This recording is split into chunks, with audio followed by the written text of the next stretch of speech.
I started this cycle ride from Bristol to Beijing on the 1st of January 2020, and it's a huge expedition, and it's taken it at a very difficult time with the pandemic.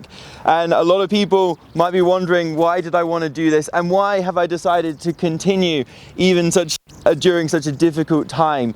Well, to answer that, 2.5 years ago, in 2018, when I was 24 years old, I got a cancer diagnosis. It was stage 4 cancer. I had a primary tumor in my left shoulder, and it had spread to my lungs.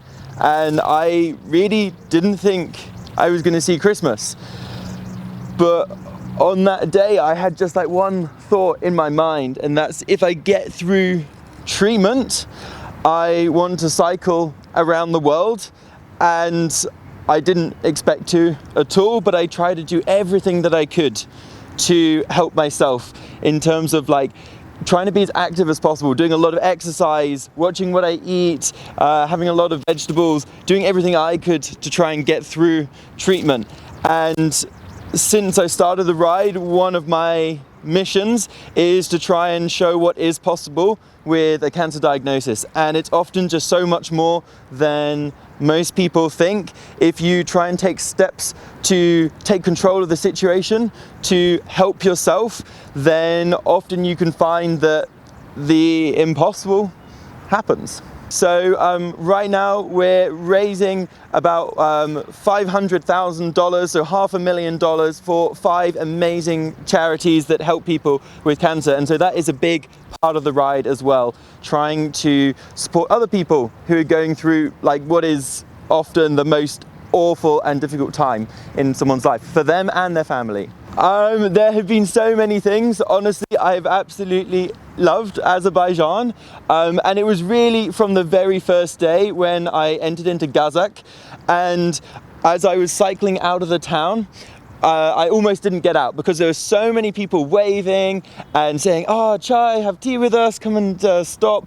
And that huge warmth and welcome was something that I've never experienced when I've traveled before. And I think maybe the fact I'm on a pink tandem helps, but it was just amazing, unbelievable. Yeah, this is a really difficult time to travel because borders are closed. It's often quite difficult to meet people. You know, what makes us human, like the cafes, the bars, the restaurants, the socializing in the evening, in many countries that just hasn't been possible. But one of the other things that I've seen during this expedition is how this expedition is like a focus point that brings out the best in people, and I've received help from so many different people, not least the Azeri government, who gave me a special exemption to come and travel through, which I'm very grateful.